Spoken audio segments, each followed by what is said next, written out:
ಪ್ರೀತಿಯ ಮದರ್, ನನಗೀಗ ಅರ್ಥ ಆಗ್ತಾ ಇದೆ ಈ ಪ್ರಯಾಣ ಎಷ್ಟು ವಿಶೇಷವಾಗಿರೋದು, ಎಷ್ಟು ಇಂಟ್ರೆಸ್ಟಿಂಗ್ ಆಗಿರೋದು ಅಂತ. ಒಂದು ಸಣ್ಣ ಕೋಪ, ಸಣ್ಣ ಮುನಿಸು, ಮಿಸ್ಅಂಡರ್ಸ್ಟ್ಯಾಂಡಿಂಗಿಂದ ಪ್ರೀತಿಸೋ ಎರಡು ಮನಸ್ಸುಗಳ ಮಧ್ಯೆ ಏನೆಲ್ಲ ಅಡಚಣೆ ಬರ್ಬೋದು ಅಂತ ನನ್ನ ಕೈಲಿ ಇಮ್ಯಾಜಿನ್ ಮಾಡ್ಕೊಳ್ಳೋಕ್ಕೂ ಆಗ್ತಾ ಇಲ್ಲ ಮದರ್. ಆ ರಾತ್ರಿ ಆ ಜಗಳದಿಂದ ಇವ್ರ ಜೀವನದಲ್ಲಿ ಏನೆಲ್ಲ ಅನಾಹುತ ಆಗೋಯ್ತು ಮದರ್. ಕರೆದರು ಕೇಳಿಸದಂತೆ, ಕಂಡರು ಕಾಣಿಸದಂತೆ,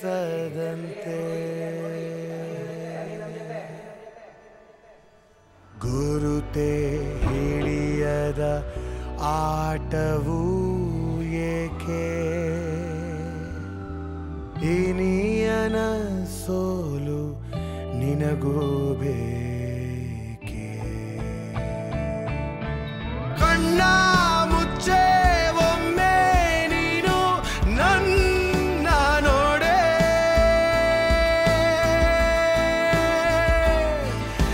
ಕಾಡೆ ಗೂಡೆ ನೆನಪಾವುಟೆ ತೆರೆದು ನೀ ಕೂಡೆ.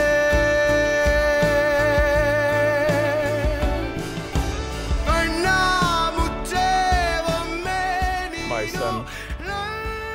ನಾವು ಚರ್ಚ್ ಗೇಟ್ ಕ್ಲೋಸ್ ಮಾಡೋದಕ್ಕೆ ಅಂತ ಹೊರಗಡೆ ಬಂದ್ವಿ. ಆಕ್ಸಿಡೆಂಟ್ ಸೌಂಡ್ ಕೇಳಿಸ್ತು. ಹೊರಗಡೆ ಬಂದು ನೋಡಿದ್ರೆ ಇವ್ರು ಬಿದ್ದಿದ್ರು.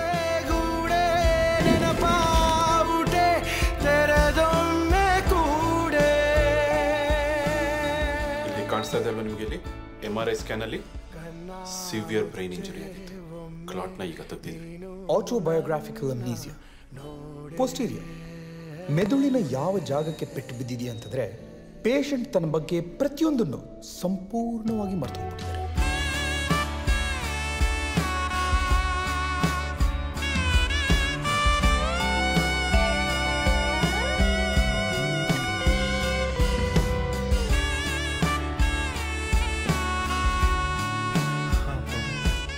ನಮ್ಮ ತಂದೆ ಕೂಡ ದೊಡ್ಡ ಅಡುಗೆ ಭಟ್ಟ. ಎಷ್ಟು ಚೆನ್ನಾಗಿ ಅಡುಗೆ ಮಾಡ್ತಾ ಇದ್ರು ಗೊತ್ತಾ. ಮಾರನೇ ದಿವಸ ಶಿಲುಬೆಗೇರಿಸ್ತಾರೆ ಅಂತ ಗೊತ್ತಿತ್ತು, ಆದರೂ ಅಡುಗೆ ಮಾಡಿದ್ರು. That is known as the last suffer. ನಿನಗೊಂದು ರಹಸ್ಯ ಹೇಳ್ತೀನಿ ಮಗು, ಅಡಿಗೆಗೆ ಆ ಶಕ್ತಿ ಇದೆ. ಏನೇ ಕಷ್ಟ ಬಂದರೂ ಫೇಸ್ ಮಾಡೋ ಶಕ್ತಿ. ಬೆಳಕೊಂದು ಹರಿಯುತ್ತಾ ഇരുളെಲ್ಲ ಕಳೆಯಲಿ, ಬಿಸುಪೆಲ್ಲ ಸೇರುತ್ತಾ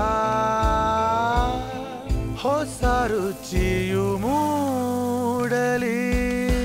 ಬಾಳ ಬಾನ ಬೆಳಗೋ ಆಸರೆ ಆದರೆ ಸಾಕು, ಹೆಜ್ಜೆ ಮೂಡೋ ಘಳಿಗೆಗೆ ಭರವಸೆ ಬೇಕು.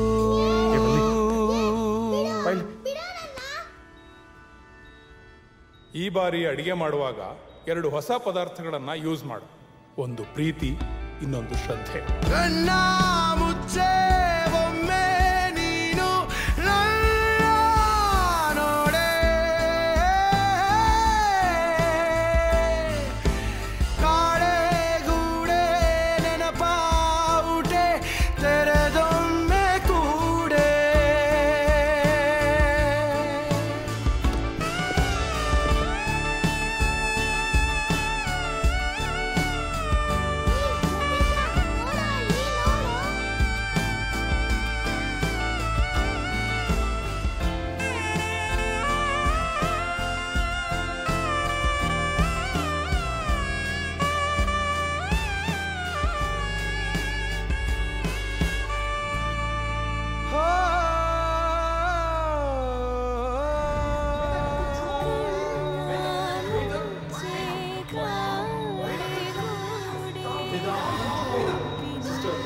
ಪ್ಲೀಸ್, ಮುಚ್ಚೆ ಮಾಡಿ.